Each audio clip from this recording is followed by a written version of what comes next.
Hello and welcome to Venus law classes. So guys, UCC uniform civil code इसकी judgment series में आज हम अपना थर्ड केस डिस्कस करने जा रहे हैं, जिसका नेम है Sarla Mudgal versus union of India. This is a very important authority. क्योंकि इस केस में ऑनरेबल सुप्रीम कोर्ट ने डायरेक्शन दिया था कि आप फिजिबिलिटी कंसिडर करो यूसीसी को लाने के लिए। सजेशन दिया था ऑनरेबल सुप्रीम कोर्ट ने कि यूसीसी को अब लेकर आ जाना चाहिए, बिकॉज पर्सनल लॉ में आपस में काफी कॉन्फ्लिक्ट दिखाई देता है। तो चलिए समझते हैं केस को, सो दैट हम इस केस का इशू समझ पाए। Also guys, this case is very important for UGC net examination point of view. जो भी मैं आपको केसेस करा रही हूँ, यूजीसी नेट के पेपर में इसकी क्रोनोलॉजी तक पूछ ली जाती है। So it is very important कि आप इसकी क्रोनोलॉजी यानी कि ईयर ऑफ द केस इसको भी याद रखें if you want to give exam of UGC NET. तो यहाँ पे अब हम समझते हैं कुलदीप सिंह, ऑनरेबल जस्टिस कुलदीप सिंह, इन्होंने जजमेंट दिया।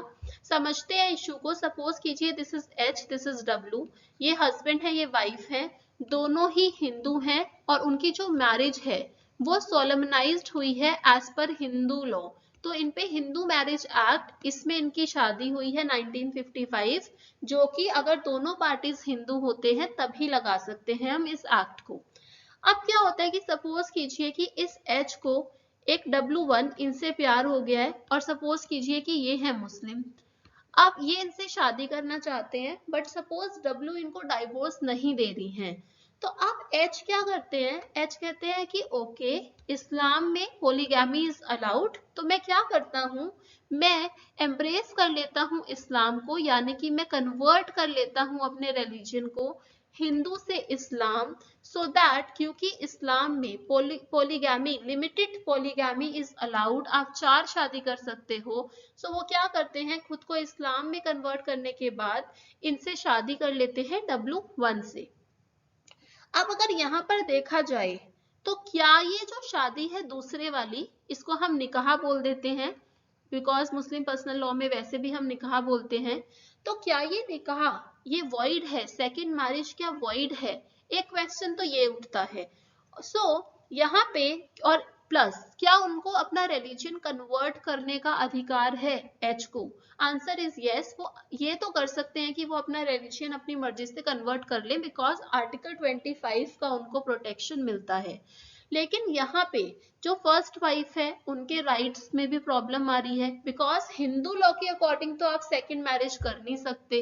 तो इसलिए यहाँ पे रिलीजन का क्या आ रहा है, कॉन्फ्लिक्ट आ रहा है। तो यहाँ पे इशू क्या है, इशू पढ़ते हैं। The question for our consideration are whether a Hindu husband married under Hindu law by embracing Islam can solemnize the second marriage। जो H और W1 का निकाह हुआ है, that is the second marriage। Whether such a marriage without having the first marriage dissolved, क्योंकि first marriage में मैंने आपको बताया कि अभी डाइवोर्स नहीं हुआ था, without having the first marriage dissolved, क्या ये सेकेंड मैरिज, क्या ये वैलिड होगी फॉर द फर्स्ट वाइफ जो अभी भी हिंदू है? ये तो वाइफ तो अभी भी हिंदू है, फर्स्ट वाली जो वाइफ है, और हस्बैंड अभी वो इस्लाम में एम्ब्रेस कर चुके हैं। वेदर द एपोस्टेट यानी कि जो कन्वर्ट करते हैं husband would be guilty of the offence under 494। अगर आपको 494 का पता होगा तो यहाँ पे अगर आप बाइगेमी करते हो और अगर आपका जो लॉ है पर्सनल लॉ उसको परमिट नहीं करता, बिकॉज हमारे हिंदू लॉ में it is a mandatory rule कि monogamy is allowed, bigamy punishable होगी 494 में। तो क्या हस्बैंड जब अपना कन्वर्जन करने के बाद सेकंड मैरिज करते हैं तो क्या उनको पनिशमेंट मिलेगा under 494 IPC? So this is the question here. अब यहाँ पे मैं आपको एक डॉक्ट्रीन पढ़ाऊंगी। आपने पहले ये केस पढ़ा होगा, बट मुझे लगता है कि आपको इस डॉक्ट्रीन के बारे में नहीं पता होगा। सो ये डॉक्ट्रीन का नेम है डॉक्ट्रीन ऑफ इनडिसोल्यूबिलिटी ऑफ मैरिज। तो यानी कि इस डॉक्ट्रीन के तहत क्या होता है कि अगर आप हिंदू लॉ में देखोगे ना तो ऑटोमेटिक डिसोल्यूशन नहीं होता मैरिज का कन्वर्जन होने पर, कि हस्बैंड ने अगर इस्लाम में अपने आप को कन्वर्ट कर लिया तो क्या इसका ये मतलब है कि जो उनकी पहले शादी हो रखी है वो ऑटोमेटिकली डिसॉल्व हो जाएगी? Answer is no. So conversion to another religion by one or both the Hindu spouses did not dissolve the marriage, does not dissolve the marriage. तो ये automatically dissolve नहीं होती हैं. Simply because एक party ने अपना religion कर लिया, तो जो first wife के पास जो उसके एग्जिस्टिंग राइट्स थे टुवर्ड्स द हस्बैंड, क्या वो खत्म हो जाएंगे? Answer is no. सो ये डॉक्ट्रिन कहता है कि मैरिज डिसॉल्व नहीं होती मियर कन्वर्जन से. अगर आप यहाँ पे वो कह रहे हैं कि we might also point out that the Shariat act, अगर आप शरीयत एक्ट की बात करें जो कि मुस्लिम पर्सनल लॉ है, कॉडी मतलब आप बोल सकते हो कि Shariat act Muslim personal law ही है, provides that the rule of decision in the various cases which includes marriage, divorce, dower, etc. shall be Muslim personal law only where the parties are Muslim. अब यहाँ पे आपने convert किया और जो wife है वो तो चलो है ही मुस्लिम, तो इन पे तब हम मुस्लिम लॉ लगाते हैं. बट यहाँ पे जो फर्स्ट वाली मैरिज है वो तो हिंदू मैरिज हो गई. So a marriage celebrated under a particular personal law cannot be dissolved by the application of another personal law. तो अगर आप कहो कि अब हमने इस्लाम कर लिया है एम्ब्रेस, तो क्या एक लॉ में तो शादी हो रही है, क्या आप दूसरे लॉ में उस शादी को खत्म कर सकते हो, डिसॉल्व कर सकते हो? Answer is no. So the honourable supreme court is saying this is not a possibility, ये नहीं हो सकता. We therefore hold that the Hindu personal law as it existed prior to the codification also, a Hindu marriage continued to subsist even after one of the spouses convert to Islam. There was no automatic dissolution of marriage. तो पहले भी नहीं होता था traditional Hindu law में, उसके बाद जब हमने इसको 1955 में कोडिफाई कर दिया, देन ऑल्सो ऐसा कोई प्रोविजन नहीं है. रादर अगर एक स्पाउस कन्वर्ट करता है तो it becomes a ground of divorce. ये एक ग्राउंड तो बनता है कि आप डाइवोर्स ले सकते हो, बट ऑटोमेटिक डिसोल्यूशन वो नहीं होता, but it is a ground to get the divorce. One of the grounds under section 312 is that the other party has ceased to be a Hindu by conversion to another religion. तो अगर आप wife चाहती तो वो इस ground पे divorce मांग सकती है कि भाई मेरे हस्बैंड ने तो दूसरा रिलीजन ले लिया. अब हमारे लिए यहाँ पे section 15 of Hindu marriage act 1955 ये भी काफी रेलेवेंट हो जाएगा, क्योंकि ये बताता है कि अगर आप हिंदू हो तो अगर आपको सेकंड मैरिज करनी है तो आप कब कर सकते हो. When can a person solemnize his second marriage? So divorce persons when may marry again. तो यहाँ तो इसने डाइवोर्स तक नहीं लिया, अगर आप डाइवोर्स भी लेते हो तब भी आप कब सेकंड मैरिज कर सकते हो, सेक्शन 15 आपको उस बारे में बताता है.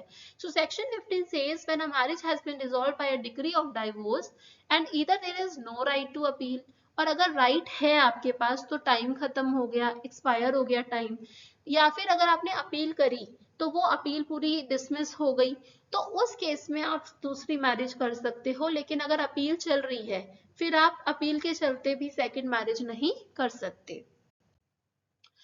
अब आप यहाँ पे एक चीज और समझिए कि अगर मैं पूछूं क्या हिंदू मैरिज एक्ट में ये शादी वॉइड है? Answer is no. क्यों? क्योंकि husband is no more a Hindu, वो अभी हिंदू है ही नहीं. लेकिन क्या सेक्शन 494 आईपीसी लग सकता है? तो सेक्शन नंबर 494 स्पेसिफिकली हिंदू नहीं बोलता. सेक्शन नंबर 494 वॉइड टर्म का यूज करता है in wider sense. Wider sense as in, क्योंकि सेक्शन नंबर 11 में तो बताया गया है कि वॉइड आपकी मैरिज कब होगी, बट सेक्शन नंबर 11 तो आप तब लगाओगे ना जब पर्सन ही कॉन्टिन्यूज टू बी हिंदू. तो यहाँ पे इसलिए हमें सेक्शन नंबर 494 में देख रहे हैं what is the meaning of void. तो वॉइड जो टर्म है सेक्शन नंबर 494 में, इसको हमने क्या किया है, इसको हमने वाइडर सेंस में कंस्ट्रू किया. तो वॉइड का मतलब होगा any marriage which is in contravention of any provision of law. So the expression void under 494 IPC has been used in a wider sense, a marriage which is in violation of any provision of law it would be void within the expression used under 494 IPC।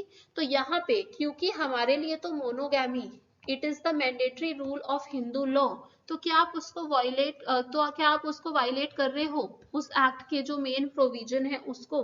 Answer is yes. तो as per 494 ये marriage void भी होगी और illegal भी होगी। दूसरा, supreme court ने कहा कि just for the sake of convenience, religion एक कॉमोडिटी थोड़ी ना है। Religion it is not a commodity जिसमें आप पिक एंड चूज कर रहे हो। सो आपको जो रिलीजियन है ये क्या है? एक आस्था है, एक फेथ है किसी गॉड में। सो आप अपने इनर सेंस के लिए आप इसको अगर आपको अपना रिलीजन चेंज करना है तो आप उसके लिए कीजिए। ये नहीं कि आपको किसी पर्टिकुलर कम्युनिटी की एक चीज अच्छी लग रही है कि यहाँ पर पॉलीगैमी इज अलाउड तो मैं कन्वर्ट कर लेता हूँ और जो फर्स्ट वाइफ है उसके राइट्स को नेग्लेक्ट कर देता हूँ। Answer is no. आप रिलीजन क्यों चेंज करते हो? जब आपका इनर सेंस कहता है कि हाँ मेरा इस रिलीजन में फेथ है। तो अब यहाँ पे क्या है, क्योंकि क्लैश आ रहा है दो लॉज में, क्योंकि he is no more a Hindu, अब तो वो इस्लाम में कन्वर्ट कर चुके हैं। तो अगर हम इस्लाम के पॉइंट ऑफ व्यू से देखें तो सेकंड मैरिज कौन सा वॉइड थोड़ी ना थी। Answer is no. तो यहाँ पे इसलिए ऑनरेबल कोर्ट कह रही है in such cases the court shall act and the जज shall decide according to justice, equity and good conscience. The second marriage of a Hindu husband after embracing Islam being violative of justice, equity and conscience would be void on that ground also and attract the provision of 494 IPC।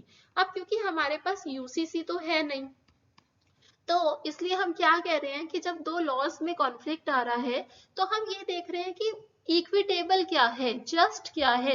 मतलब एक party की अगर हम देख रहे हैं तो justice क्या रिक्वायर करती है हम वो देख रहे हैं। तो जस्टिस यही कहती है कि पहले आप जो फर्स्ट मैरिज है उसमें जो प्री एग्जिस्टिंग राइट्स हैं पहले आप उनको देखो, फिर अगर आपको लगता है फर्स्ट मैरिज को properly as per law dissolve करने के बाद ही आप सेकेंड मैरिज करो। अब हम इस पे चलते हैं कि what was the observation on the point of UCC. यहाँ पे ऑनरेबल सुप्रीम कोर्ट ने एक बहुत अच्छी बात कही। अब इंडिया में क्या है ना, पर्सनल लॉ और रिलीजियन ये दोनों इंटरमिक्स्ड हैं बुरी तरीके से। तो अब यहाँ पे सुप्रीम कोर्ट कह रही है कि there is no necessary connection between the religion and the personal law in a civilized society. Article 25 एक रिलीजियस आपको गारंटी करता है कि भाई आपका जो रिलीजन आप फॉलो करना चाहते हो आप उसको करो, प्रैक्टिस करो। लेकिन ये जो मैरिज, सक्सेशन, ये क्या है, these are more of a secular character. तो इसलिए हमें यहाँ पे यूसीसी लेकर आना चाहिए। फिर वो एग्जाम्पल देते हैं कि जैसे सिख, बुद्धिस्ट, जैन, इन्होंने अपने जो रिलीजन इसको फोर्सेक किया, बाकी की कम्युनिटीज को भी आगे बढ़ना चाहिए। I'm so sorry, बाकी की कम्युनिटीज को भी आगे बढ़ना चाहिए in the cause of national unity and integration.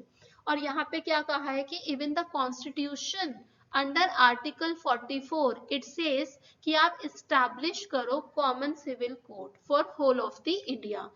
क्या आप मुझे बता सकते हैं कमेंट बॉक्स में कि कौन सी स्टेट में यूसीसी है? तो आपको मुझे स्टेट का नेम बताना है। अब चलते हैं आगे। फिर यहाँ पे डायरेक्शन दिया गया गवर्नमेंट ऑफ इंडिया को कि आप स्टेप्स लें towards securing uniform civil code. So that is why I am saying कि जो प्रॉपर डायरेक्शन आया, जैसे शाहबानो में तो सिर्फ एक डिस्कशन था कि यूसीसी होना चाहिए, बट यहाँ पे in clear words in the ratio itself honourable supreme court said कि क्या होना चाहिए, यूनिफॉर्म सिविल कोड को हमें अडॉप्ट करना चाहिए। सजेशन था ये कोर्ट का कि आप एक कमेटी बनाओ जिसमें अगर कोई अपने रिलीजन को कन्वर्ट करता है तो मतलब क्या होगा, unless he divorces his first wife, तो लॉ प्रोवाइड करे ऐसी सिचुएशंस के लिए तो बेटर होगा, क्योंकि सुप्रीम कोर्ट तो फिर केस टू केस डिसाइड करेगी, बट अगर लॉ होगा तो बेटर रहेगा। So the provision should be made applicable to every person whether he is a Hindu or Muslim or Christian etc. Provision may be made for maintenance and succession to avoid clash of interest after death, क्योंकि marriage के साथ काफी rights जुड़े होते हैं, तो it is very important कि सारी चीजें कोडिफाइड हों। ऑलराइट गाइस, तो आई होप आप इस केस को अप्रिशिएट कर पाए होंगे। सारे जो भी मतलब सुप्रीम कोर्ट ने यूसीसी के बारे में कहा, प्लस जो ऑटोमेटिक कन्वर्जन नहीं होता है हिंदू लॉ में, आप इस सब चीजों को समझ पाए होंगे। नेक्स्ट की वीडियो में हम लिली थॉमस के केस को डिस्कस करेंगे। That is also a very important authority on this, क्योंकि उसमें इस केस को ही चैलेंज कर दिया गया था कि ये जो केस है, ये आपका जो रिलीजियस ये जो आपका कन्वर्ट करने का जो फ्रीडम है, रिलीजियस फ्रीडम है, आर्टिकल 25 में जो गारंटीड राइट है, ये उसको क्या करता है, it takes away that right. So that is why Lily Thomas case it is very important. So guys, till then, take care and stay tuned with the channel for more videos. Also share the channel, share the details of the channel with your friends who are preparing for CLAT PG or maybe judiciary. Thank you. Take care.